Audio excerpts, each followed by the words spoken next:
श्री राधे। आइए चंद्रवंश की चर्चा करते हैं।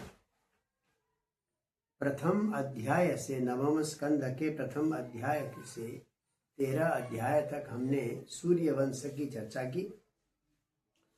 तो चंद्रवंश का भी प्रारंभ भगवान नारायण से है। नारायण से ब्रह्मा उत्पन्न हो गए नाभि कमल से, और ब्रह्मा के 10 पुत्रों में से अत्रि भी एक पुत्र हुए। मरीचि, अत्रि, अंगिरा आदि जो ऋषि हुए थे, तो अत्रि के पुत्र हुए हैं सोम। देखिए, जातस्यासित सुतो धातु अत्रि पितृसमो गुण। जैसे भगवान ब्रह्मा वैसे ही गुणी अत्रि ऋषि हुए, और अत्रि की आंखों से चंद्रमा उत्पन्न हुए। तो वो तस्य दृग्भ्यो भवो अमृतमय किल। तो ये अमृत तुल्य, इसलिए सुधांशु कहा जाता है चंद्रमा को। अमृतमय चंद्रमा उत्पन्न हो गए, और चंद्रमा को विप्र, औषधि और उरुगणानाम पति कल्पित।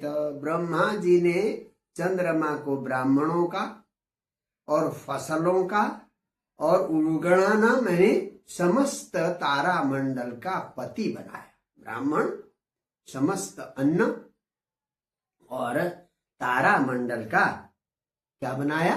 राजा बनाया। अब राजा बनने के बाद चंद्रमा ने यज्ञ किया, राजसूय यज्ञ किया। राजसूय यज्ञ किया, तीनों भुवन पर विजय प्राप्त कर लिया। तो घमंड के मारे अपने ही गुरु बृहस्पति की पत्नी तारा का अपहरण कर लिया। किसने? चंद्रमा ने। और जब गुरु ने जाकर समझाना चाहा तो घमंड के मारे पत्नी नहीं दी। तो अब इस कारण से अब युद्ध हुआ, देवताओं और दानवों में युद्ध हुआ। दानवों ने, क्योंकि इंद्र के द्वेषी थे, बृहस्पति से चिढ़ते थे शुक्राचार्य, इसलिए चंद्रमा का पक्ष लिया शुक्राचार्य और दानव ने। अन्य देवताओं ने, भगवान शंकर ने, इंद्र ने बृहस्पति का पक्ष लिया। भयंकर युद्ध होने लगा। जब भयंकर युद्ध होने लगा, देवता और असुरों का विनाश होने लगा, तब भगवान ब्रह्मा ने समझाया, विश्वकृत सोमम निर्भर्च्य, अपने पोते चंद्रमा को डांटा। किसने? भगवान ब्रह्मा ने डांटा और कहा कि गुरु की पत्नी को वापस कर दो। वापस कर दिया। जब वापस कर दिया तो बृहस्पति ने देखा कि पत्नी तारा गर्भवती है। तो इसका मतलब वो चंद्रमा का गर्भ धारण कर रही है। ताराम स्वभर्त्रे पायच्छत अंतर्भत्निम अवैपति। जब देखा कि ये तो गर्भवती है, तो पत्नी से कहा, त्यजा सुदुष्प्रज्ञे मत क्षेत्रादाहितम परै। मेरी पत्नी में किसी दूसरे ने गर्भाधान किया, इस गर्भ को तुम तत्काल छोड़ो, अभी निकालो, अभी छोड़ो। इस प्रकार से अगर तुमने इस गर्भपात नहीं किया तो तुम्हें अभी मैं अपने ब्रह्म तेज से जलाकर भस्म कर दूंगा। न हम त्वाम भस्मसात् कुर्याम स्त्रियम संतानिकः पति। क्योंकि स्त्री तो संतान उत्पन्न करने के लिए अर्धांगिनी होती है, पत्नी होती है। इसीलिए दूसरे की संतान को त्यागो, नहीं त्यागोगी तो मैं तुम्हें भस्म कर सकता हूं। इस प्रकार से डांटा। तो जब डांटा तो पति के गुरु बृहस्पति के डर के मारे पुत्र उत्पन्न किया। पुराना जमाना, अपनी इच्छा से पुत्र उत्पन्न कर सकती होगी। पुत्र बड़ा सुंदर, अत्यंत सुंदर पुत्र। सुंदर बालक को देखकर बृहस्पति भी कहने लगे, भाई मेरी पत्नी से पैदा हुआ ये मेरा बालक है। चंद्रमा कहने लगा, ये तो मेरे गर्भाधान मैंने किया है, मेरा है। उन दोनों में लड़ाई होने लगी है। तो अब निर्णय कौन करेगा? माँ से पूछा, तारा से पूछा, तुम सही बताओ, हाँ सही सही ये किसका गर्भ है नहीं, बृहस्पति से गर्भ धारण किया तुमने, उसका बालक है या चंद्रमा का है? तो कहा नहीं। भगवान ब्रह्मा ने जाकर एकांत में पूछा, बेटा बताओ। तब उन्होंने कहा ये तो चंद्रमा का है। तो तब ब्रह्मा जी ने उस बालक को चंद्रमा को सौंप दिया है। तो ब्रह्मा जी ने उसका नाम रखा बुध, उस बालक का नाम रखा बुध। तो इस प्रकार से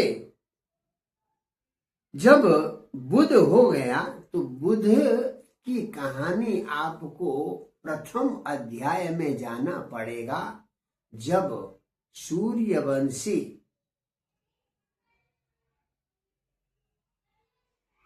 यानी मनु के पुत्र इला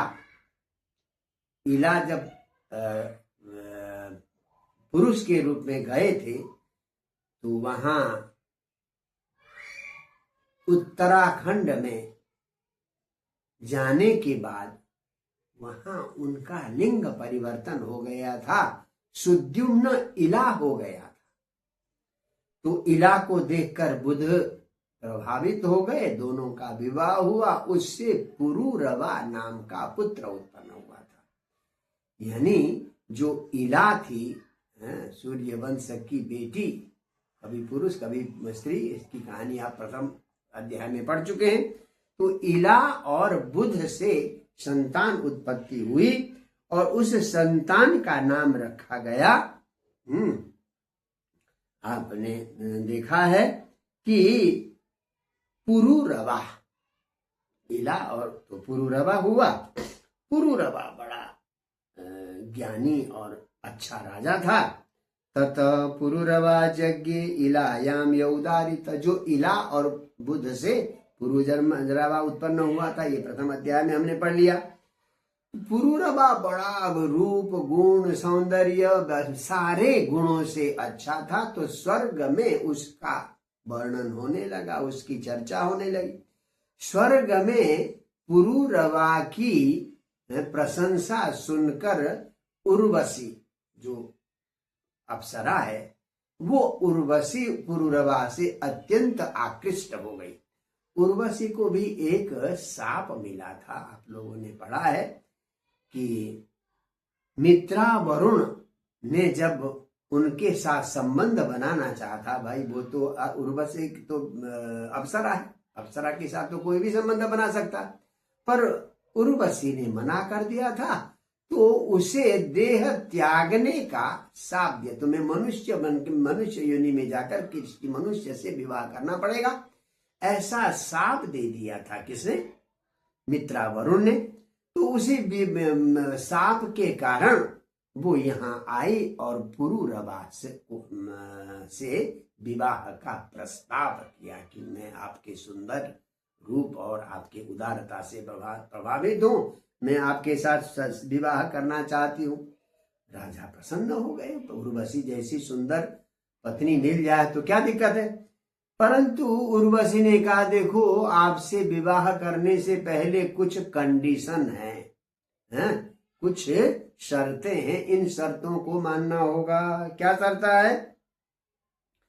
एता बुरण कौराजन्या सौरक्षस्व मानद संरम्स्ये भवता साकं श्लाघ्य श्रेणांबर स्मृत। ये दोनों भेड़ के बच्चे हैं, ये मेरे पुत्र की तरह है, इनकी रक्षा करना आपकी ड्यूटी है।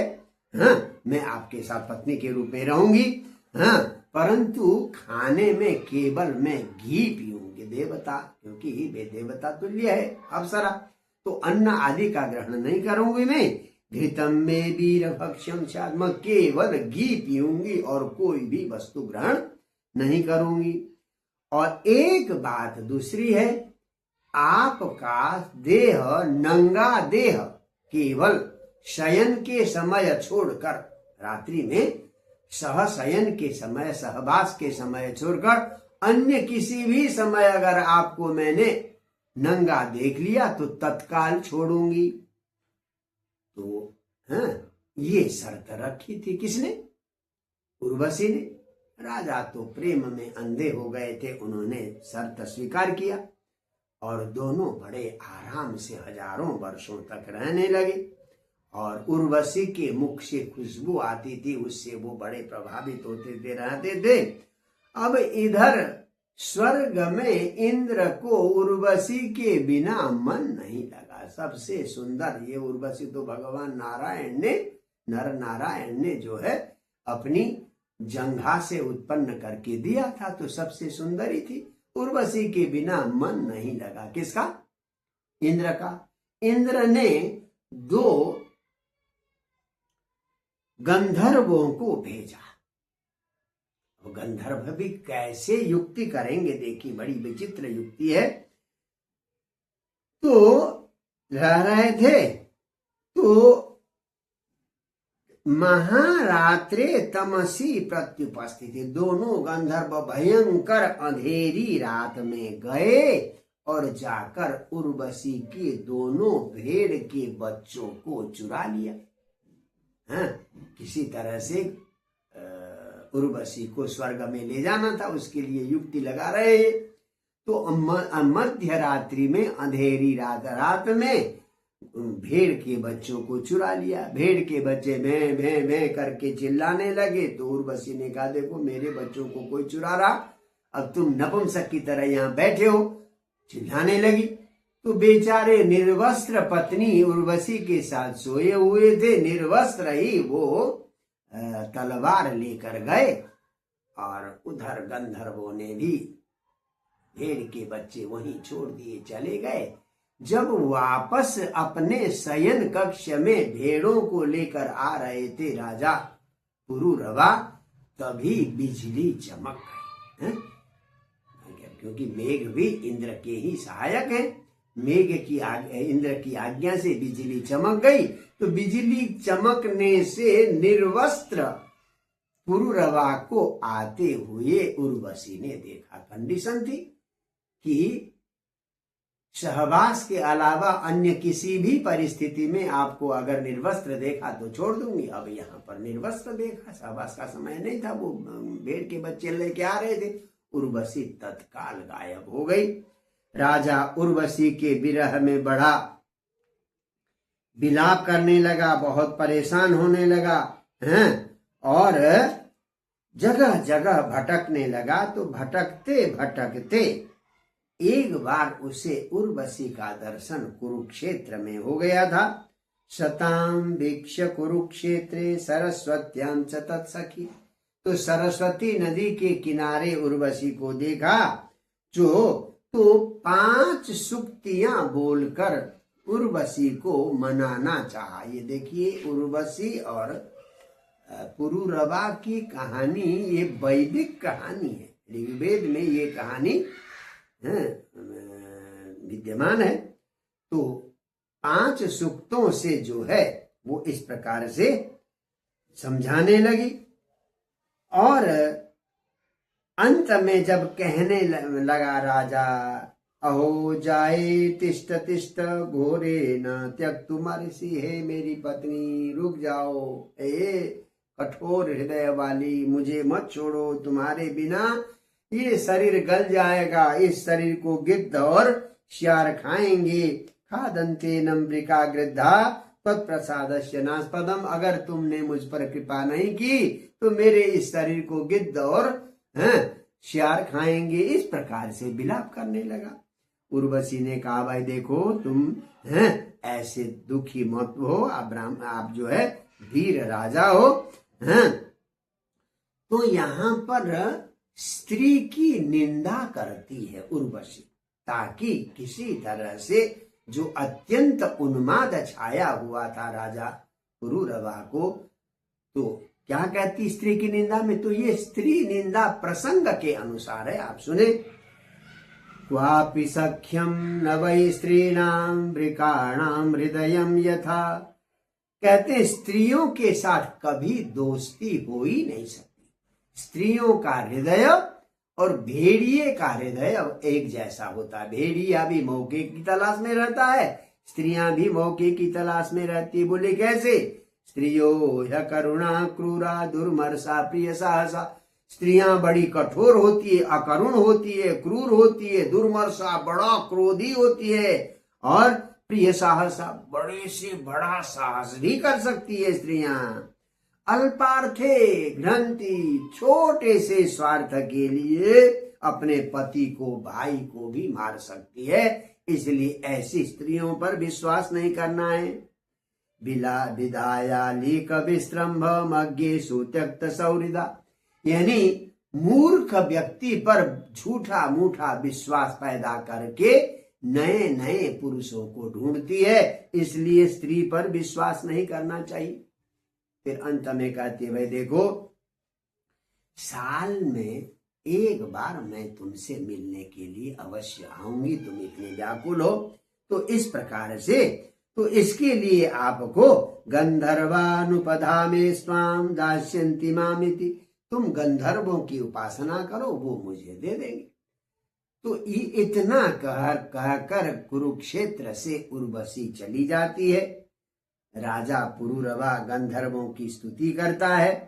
तो इस प्रकार से स्तुति करते करते वहां पर संतुष्ट होकर गंधर्वों ने अग्निस्थालिम ददु, एक थाली में अग्नि दी, अग्निस्थाली दी। और राजा प्रेम में इतना अंधा हो गया था, उसी अग्नि थाली को उर्वशी मानते हुए वन में घूमते घूमते एक जगह उसने थाली को रख दिया और अपने घर में आ गया। तो जब कुछ दिन के बाद उस जगह पर गया तो जहां थाली रखी थी वहां पर समी का वृक्ष उग गया था। समी वृक्षम विलक्षस, तो उस समी की दो लकड़ियां, देखिए जो अग्नि मंथन किया जाता है, आपने यज्ञ में देखा होगा, नीचे अरणी और ऊपर भी, तो ऐसे अग्नि मंथन करके, लकड़ी का अग्नि मंथन करके, तो मंथन करके अग्नि निकाला जाता है। तो यहाँ पर राजा पुरुरवा ने तेन द्वे अरणी कृत्वा पुरुवशी लोप काम्यया, तो दो अरणी मंथन करके उर्वशी लोक की इच्छा से तो उसने अग्नि मंथन किया। तो अग्नि मंथन करने से जात वेदा समभवत, अग्नि उत्पन्न हो गई। तो उसी अग्नि को यहाँ पुरुरवा ने पुत्र के रूप में स्वीकार किया। ये 3 प्रकार की अग्नि आई है। त्रैया विद्या, तो त्रय विद्या से आवहनीय अग्नि, गारहपत्य अग्नि, दक्षिणाग्नि। आहवनीय अग्नि, हम जब कोई कर्म करते हैं तो अग्नि का आह्वान करके हवन आदि करते हैं, तो वो आवहनीय अग्नि है। गारहपत्य अग्नि है जो गृहस्थ नित्य, जिस अग्नि में, विवाह में जो अग्नि हुई प्रज्वलित हुई है, उस अग्नि में नित्य हवन करता है, वो कहलाती है गारहपत्य अग्नि। और अंत में मृत्यु के समय पर जिस अग्नि से चिता जलाई जाती है उसको दक्षिणाग्नि कहते हैं, स्मशानाग्नि भी कहते हैं। तो इस प्रकार से तो 3 अग्नि उत्पन्न हो गई, आवहनीय अग्नि, गारहपत्य अग्नि और दक्षिणाग्नि। उससे पहले अग्नि का एक ही स्वरूप था। तो अब जाकर यहाँ पर अग्नि के 3 हो गए। एक एव पुरा वेद प्रणव सर्ववाङ्मय, तो सत्य युग में तो केवल ओंकार रूपी एक ही वेद था। तो त्रेता युग के प्रारंभ में तब जाकर वेद के 3 ऋग यजुः साम, ये 3 भेद हो गए हैं। तो ये बातें हुई हैं। और प्रणव सर्ववाङ्मय, तो देवो नारायण नान्य एकोग्नि वर्ण एव च, भगवान देवता भी नारायण थे और अग्नि भी एक थी और वेद भी एक था। पुरुरवा के बाद ही त्रेता युग के बाद 3 प्रकार के अग्नियां उत्पन्न हो गई। तो ये उर्वशी और पुरुरवा की विचित्र कहानी। यहाँ आपने सुना कि कैसे चंद्रमा ने गुरु पत्नी तारा का अपहरण किया। इस कहानी को व्यक्तिनिष्ठ न मानकर हम खगोल की एक प्रक्रिया भी मानते हैं। खगोल की प्रक्रिया वो बड़ा जटिल विषय है और सामान्यतया देखें तो हम इसका ये भी अर्थ लगा सकते हैं कि बेशक ब्राह्मण औषधि और समस्त तारा गणों का राजा है, परंतु अधिकार मिलने के बाद, धन संपत्ति आने के बाद अच्छे अच्छे लोगों को भी अभिमान हो जाता है। स्वयं अत्रि ऋषि की आंख से उत्पन्न चंद्रमा भी यहाँ पर अधिकार के मद में, धन के मद में इतना उन्मादी हो गया कि उसने गुरु पत्नी का अपहरण किया। तो इसलिए धन और अधिकार ऐश्वर्य से हर्षक हमें किसी तरह से हम पर उन्माद ना आए, पागलपन ना आए, अभिमान ना आए, इसका प्रयास करना चाहिए, ये प्रेरणा लेनी चाहिए। तो जय जय श्री राधे। तो ये पुरुरवा ही चंद्रवंशी राजा हुए हैं, यानी ब्रह्मा के पुत्र अत्रि, अत्रि के पुत्र सोम चंद्रमा, और चंद्रमा के पुत्र बुध, और बुध के पुत्र पुरुरवा। जय जय श्री राधे।